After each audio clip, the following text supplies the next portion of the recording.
السلام عليكم، مساكم الله بالخير. تحياتي لكم في هذه الليلة، حلقة جديدة من نشر الوعي وقوة التأثير. اليوم بغير الموضوع شوي بسبب تطورات بين العراق والكويت، وتوني خالص قبل 5 دقائق فقط مقابلة مباشرة مع قناة الجزيرة في نشرة الحصاد الرئيسية مع ضيف عميد كلية العلوم السياسية في جامعة بغداد، وهي حول إعادة العراق إحياء دائما. يعني سبحان الله، العراق ما أدري ليش يحاول كل فترة وبين فينة والأخرى أن يحيي يعني يذكرنا بغزوه واحتلاله صدام حسين للكويت. وسبحان الله أيضا يتزامن، يعني قبل يومين العراق أودع خرائط وإحداثيات جديدة تعتدي على سيادة الكويت في مياه إقليمية بشكل مستفز وبشكل مفاجئ. نحن طبعا عندنا عطلة غدا وبعد غد في الكويت، ما أدري إذا البعض يعلم.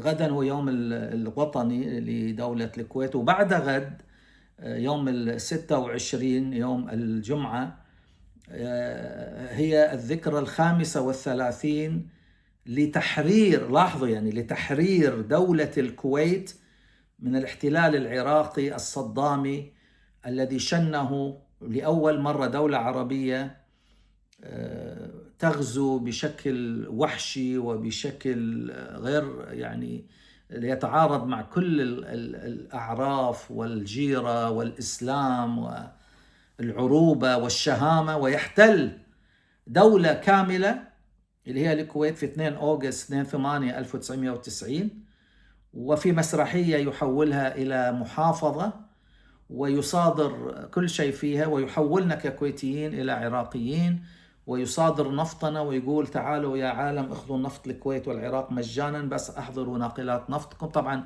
الجيل الحالي ما عنده فكرة عنها إلا بالقراءة، ولكن نحن عشنا وشهدنا المآسي واختطاف الكويتيين وقتلهم أمام منازل أهاليهم واختطافهم، وبعدين لاحقا اكتشفنا أن هناك مقابر جماعية. العراق الجار العربي المسلم يقتل، يغزو ويحتل ويشطب.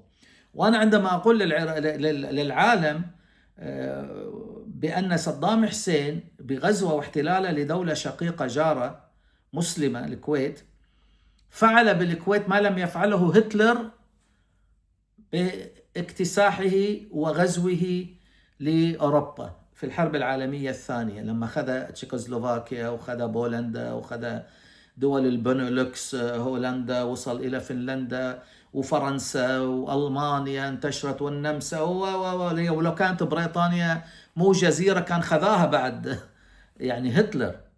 بس ما سوى اللي سواه صدام حسين بالكويت. صدام حسين اللي سواه بالكويت غير مسبوق. يعني تصوروا أنتم دولة أحتلكم وأشطبكم وأغيركم إلى محافظة 19، يعني العالم درى بأن العراق 18 محافظة والكويت صارت 19، وغير الأسماء والمناطق والمرافق والموانئ، وحتى جامعتنا بالكويت خذ الكمبيوترات واللابس، قال لازم أنتم كزنا دولة الحين نوزع العطايا والهبات هذه، أن أنتم غنية. جامعة الكويت، جامعة البصرة وبغداد والمستنصرية وغيرها بحاجة إلى أن نتشارك معها في ما لديكم من كمبيوترز. والكويت كان فيها أحدث أنواع الكمبيوترز في ذلك الوقت. أنا تعرفت على شخص في مطار الدوحة من شهر يقول لي والله نحن يا دكتور كنا طلبة بجامعة الكويت الهندسة، كان عندنا كمبيوترز مو موجودة في دول، رحنا الأردن ما عندهم شيء، وأحدث أنواع الكمبيوترز كانت خذاها كلها وداها إلى العراق. فنحن الآن الذكرى 35. العراق قبل يومين قدم أوراق ومستندات وخرائط إلى الأمم المتحدة، ما أدري ليش، يعني ليش هذا التوقيت وليش الآن، بشكل مستفز للكويت. اليوم مجلس الوزراء اجتمع، قبل يومين استدعت وزارة الخارجية قام بالأعمال العراقي وسلمتها مذكرة احتجاج أن أنت قاعد تتعرضون على سيادة الكويت في المياه البحرية وهذه غير مسبوقة، وتطلب من العراق التراجع عن هذه الخطوة التي بالفعل تحيي يعني القلق من الكويت، من الكويتي من العراق. يعني العراق على أيام صدام حسين الذي يعني تم إسقاط نظامه في 2003 واعتقل في ديسمبر 2003 وحوكم وأعدم في 2006، من 20 سنة في ديسمبر 2006، 20 سنة رح يصير له. والعراق كل فترة، يعني مثلا رسمنا الحدود مع الأمم المتحدة ب 1993 في قرار مجلس الأمن 833، ظنينا خلص انتهينا. الحدود البحرية تم ترسيم معظمها. ب 2013 اتفقنا على خور عبد الله اللي هو منطقة مهمة، شريان مائي رئيسي في الخليج العربي، شمال الخليج العربي. ب 2023 استفز العراق الكويت مرة أخرى بأنه بعدما صادقت الحكومة العراقية والبرلمان العراقي على ترسيم خور عبد الله اللي هو الشريان المائي المهم، جاءت المحكمة الاتحادية العليا ألغت وأبطلت هذا الاتفاق. ليش هالاستفزاز؟ هذا ب 2023 ونفس الشيء صار أزمة وتصعيد ومواجهة والآن ردوا من يومين وأحيوا مرة أخرى المظالم والمآسي، وذكروا الكويتيين بأننا نحن لا نزال جاركم، جار الغضب وجار الاستفزاز. ونحن طبعا الشعب العراقي شعب يعني مسكين، لا نلوم الشعب العراقي بقدر ما نلوم الحكومات العراقية المتعاقبة التي تستفز الكويت بين الحين والآخر. وللأسف يعني نحن الآن نعيش في أجواء حرب، أجواء غير مستقرة. العراق في وضع صعب، العراق مو عارف يشكل حكومة، مو عارف ينتخب رئيس كردي. الرئيس ترامب بتغريدة من أسبوعين نسف نوري المالكي. إذا انتخبت نوري المالكي، هو كان ينتخبون الإطار اللي هو التحالف اللي يقود نوري المالكي دولة القانون، فسنفرض عليكم عقوبات. الحين مو عارفين، لا ينتخبون رئيس ولا عارفين يختارون رئيس وزراء بعد ما أجروا انتخابات. فتروح تفتعل أزمة مع جارك اللي وقف معاك وتسامى على جراحه.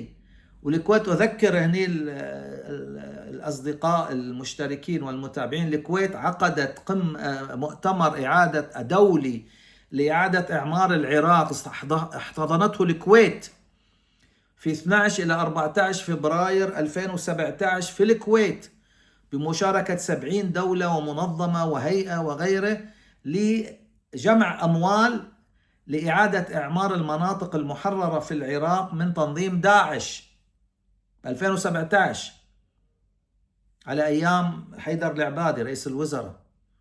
الكويت استضافته وجمع التزامات 30 مليار دولار. يعني حسن النية الكويتية تبادل بسوء النية وسوء الاستفزاز من العراق. ليش نحن كعرب نجلد أنفسنا ونضعف أنفسنا ونطلق الرصاص على أقدامنا باستمرار؟ الكويت خصصت $2 من 30 مليار استثمارات ومليار قروض ميسرة من صندوق الكويت للتنمية الاقتصادية العربية لإعادة إعمار العراق. نكافئ بهذه الطريقة يا العراق؟ طلع معي هذا الدكتور السعيدي يلف ويدور ويقول لي والله يعني نحن ما لنا شغل، هذا غزو صدام حسين ونحن ما لنا شغل. زين صدام حسين صار له 20 سنة منذ أن شنق وسقط نظامه ب 2003. زين مريتوا بأزمات ومريتوا بمشاكل ومريتوا بحرب وأمريكي وهيمنة إيرانية. زين الحين ليش قاعد تحيون المظالم؟ ليش قاعدين تعيدون إنتاج الأزمات؟ فللأسف يعني أطلب من الحكومة العراقية أن تبادر بحسن النية وأن لا تستفز الكويت، لأن أيضا يعني في مشكلة أخرى أن هناك العراق يرى بأن ميناء مبارك الكبير اللي من الموانئ الكبيرة اللي قاعد تبنيه شركات صينية في الكويت سيهمش ميناء الفاو الكبير اللي قاعد يبنونه، لأن مياهه ضحلة ولن يكون له فائدة كما كان يتوقع العراقيين، فهم قاعد يحركون بمناكفات وباستفزاز للتأثير على ميناء مبارك الكبير اللي هو جزء أساسي من رؤية الكويت للمستقبلية ل 2035، لأنه ميناء حيوي ومهم ويربط يعني غرب آسيا ببلاد الشام وأوروبا، وبينما ميناء الفاو اللي فيه كان يعني تم التوصل ب 2024 إلى ما سمي طريق التنمية، اللي يضم يعني مذكرة تفاهم أولية بين العراق والإمارات وقطر وتركيا، يكون بين ميناء وبين سكة حديد إلى ميناء مرسين في البحر المتوسط في تركيا. النقطة الثانية، أنا أشكر طبعا وطالبت في تغريدة من يومين الدول الخليجية والعربية أن يعني تبادر إلى أخذ موقف. يعني كان في صمت لمدة يوم كامل، الكويت هي التي كانت تدافع وتواجه وتستدعي السفير، واليوم صدر بيان من مجلس الوزراء يؤكد أو يطالب العراق بأن يتحمل مسؤوليته وأن يلتزم بالقانون الدولي وقانون البحار، اتفاقية البحار لعام 1982. ولكن الضيف العراقي عميد كلية العلوم السياسية في جامعة بغداد يقول طبعا احنا ما كنا نقدر. ليش الآن؟ ليش أحييتوا الآن؟ لماذا الآن تعيدون نبش الماضي وتذكيرنا بمأساة الاحتلال والقتل والقمع والخطف والمقابر الجماعية، ودمرتوا الاقتصاد العراقي واقتصاد الكويت، وصرفنا مليارات الدولارات لإعادة أعمار الكويت وأطفاء. يعني القوات العراقية لما تسحبت من الكويت بأوامر من صدام حسين أحرقت 730 بئر نفط، أكبر كارثة بيئية في العالم. وتي الآن تحيي الذكرى مرة ثانية، في الذكرى 35 لتحرير الكويت من غزو واحتلال دولة شقيقة وجارة وعربية ومسلمة.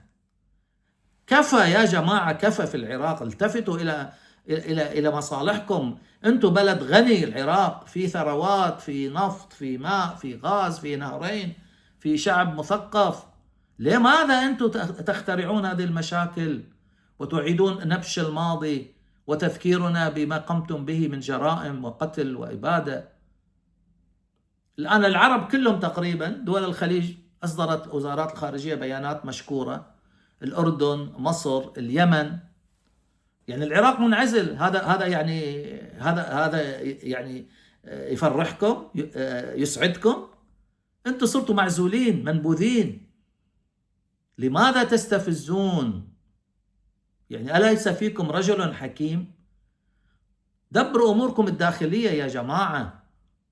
ترامب ما يبي نور المالكي، أنتم متورطين الحين. خلصوا مشاكلكم الداخلية، طوروا بلدكم. خل ننشئ منطقة تجارة حرة، نتبادل التجارة والاستثمارات والبزنس والشركات، بدل ما نصعد وبدل ما ننبش ونرسل للأمم. شنو استفدتوا الحين؟ انتوا ارسلتوا للأمم المتحدة خريطة. الأمم المتحدة أصلا عندها قرار مجلس الأمن أن عام 93 رسم الحدود. خلصنا، تعيدون كل 10 سنوات. يلا طلع شيء. على كل، التفتوا إلى مصالحكم. نحن لا نضمر لكم أي سوء، لا نضمر لكم أي مشاكل، نريد أن نتعايش بسلام.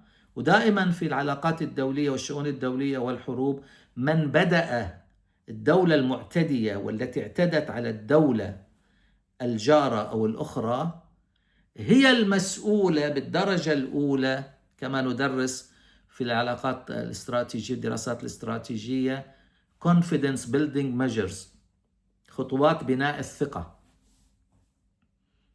على المعتدي وعلى الدولة الكبيرة والدولة اللي هددت وتوعدت وغزت واحتلت وشطبت، أن تطمئن الدولة الضحية. لما غزا صدام حسين الكويت سألوا جون كيلي هو مساعد وزير الخارجية، كان مساعد وزير الخارجية الأمريكي لشؤون الشرق الأدنى، يعني منطقتنا.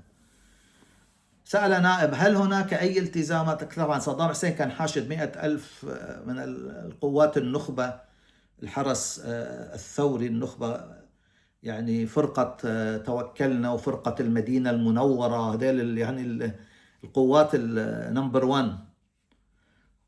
فسأل هل هناك أي التزامات أو اتفاقيات بيننا وبين الكويت لندافع عنها في حال صار حرب مع صدام غزة، يعني صدام حسين الكويت. فقال بالحرف الواحد نو، لأن الكويت ما في اتفاقية. كانت الكويت، بس أذكر قبل أن أنهي، أكثر دولة تعارض وجود قواعد عسكرية أمريكية أو أجنبية أو روسية سوفيتية غربية شرقية في منطقة الخليج، لأن الكويت كانت تنظر بأن الحرب الباردة هي فرصة بين الكبار أن نكون مع الطرفين حتى لا نحسب على طرف، حتى نستفيد من الغرب بقيادة أمريكا والشرق بقيادة السوفييت، ولا نكون محسوبين على هذا الطرف ولا ذاك الطرف. لهذا السبب الكويت كانت من أوائل الدول التي انضمت إلى منظمة عدم الانحياز Non Allied Movement أو نام. فما كان في ولا جندي لما الرئيس كارتر أطلق مبدأ كارتر اللي يتكلم عن حماية الأمن الخليجي، المصالح الحيوية لأمريكا في الخليج، وأمريكا مستعدة أن تستخدم القوة العسكرية للتصدي لأي طرف يحاول أن يدخل إلى منطقة الخليج. قال نبي ننشئ قوات تدخل سريع، نبي قاعدة. الكويت قادة السرب لا قواعد. هذا الكلام كان في ال80 قبل سنة من تشكيل مجلس التعاون الخليجي. فلم يكن في جندي أمريكي واحد في الخليج قبل ما يغزو صدام حسين ويحتل الكويت. بعد تحرير الكويت بقيادة أمريكا في عاصفة الصحراء صار عندك 45 ألف جندي أمريكي في الخليج. صارت الكويت من أكثر الدول اللي فيها جنود وقواعد عسكرية أمريكية. صدام حسين هو السبب، هو الاعتداء. يعني الأخ الكبير يبي يقتل الأخ الصغير. فالتفتوا إلى مصالحكم، نحن معكم بالأمن والاستقرار والتنمية.